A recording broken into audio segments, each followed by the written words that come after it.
In this video, I'm going to give you an update on the Elmont real estate market for May 2022. So if you'd like to learn more, stay tuned.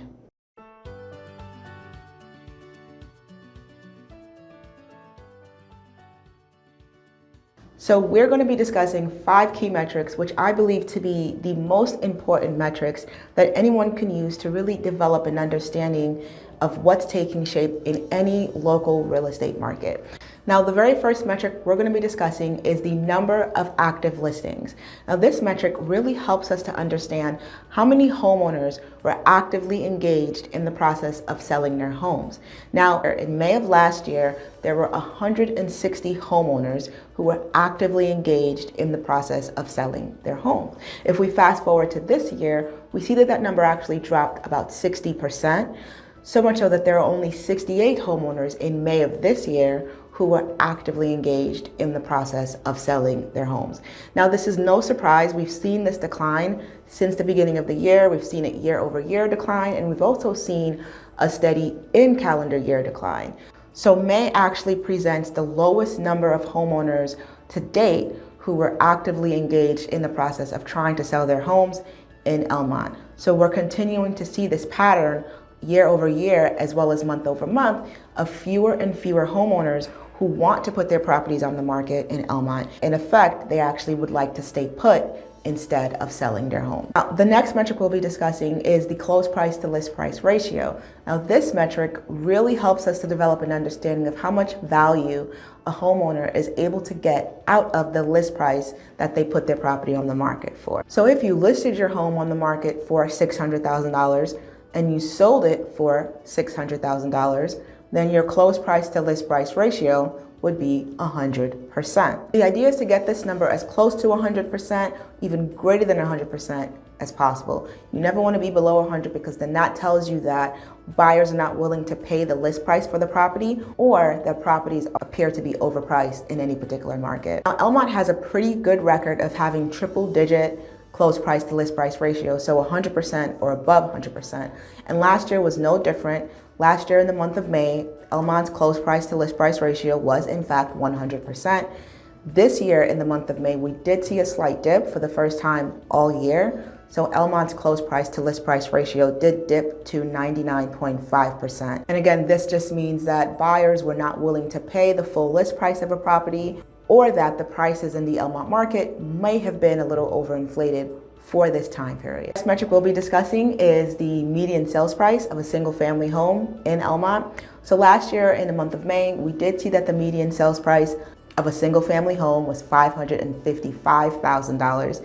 This year in the month of May, we did see an increase of $80,000 or 14%. So the median sales price went up to $635,000. Another way to think about this is if you had purchased a property, a single family home in Elmont, for around $550,000 last May, fast forward to 12 months later, without having done anything whatsoever, ideally, you would have accumulated about $80,000 in equity just by owning a home in Elmont. Next metric we'll be discussing is the number of homes which sold in the month of May. So last year we saw that 17 single family homes sold in the month of May. This year we did see a decline of 30%, so only 12 homes sold in Elmont in the month of May.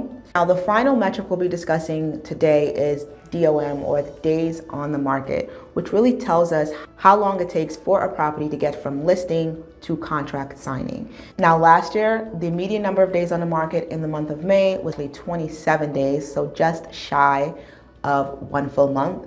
Whereas this year, we did see an increase, a huge increase, and the median number of days on the market was actually 65 days, so a little over 2 months. Now, at first glance, you might start thinking to yourself, wow, that's more than double the amount of time relative to last year. But when you look closely at the data, you see that the types of properties that were put on the market in this month of May actually differ from what was being sold last year. Right, so the types of properties that were put on the market this year were more investment type properties, whereby the condition of the properties were not up to date.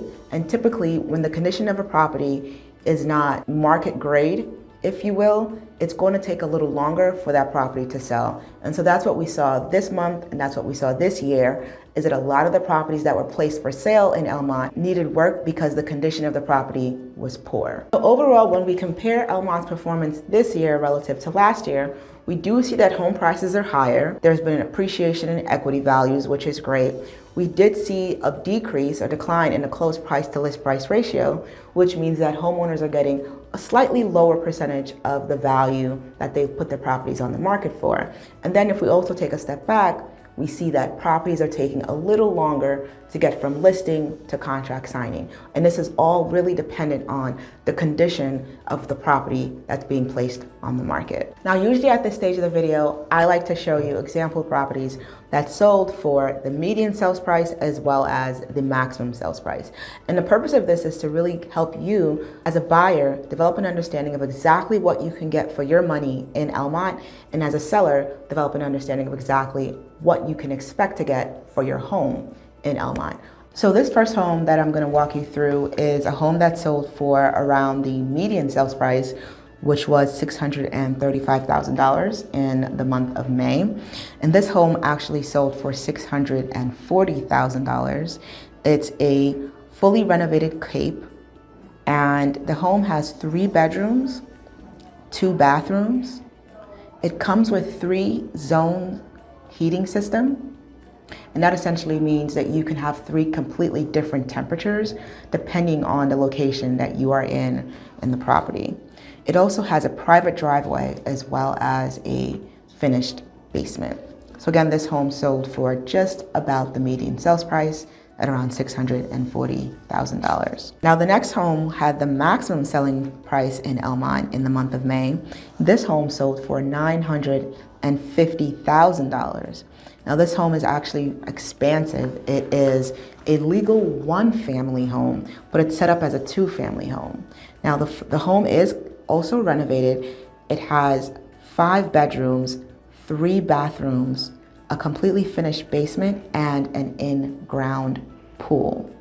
The home has 3 kitchens, 1 on each level, so there's more than enough space for a family, extended family, as well as an opportunity for you to earn potential rental income if you were to rent out the basement. Now, if you're thinking of selling your home in Elmont and you would like me to put together a custom value assessment for your property, click on the link below in the description to receive a free CMA. There you'll get a report that's custom to your property, and I'll be sure to follow up with you to help you determine whether or not this is the right time for you to sell your home. All right, guys, that's it for this video. If you found the video helpful, if you learned something new, consider subscribing, and I'll see you in the next one.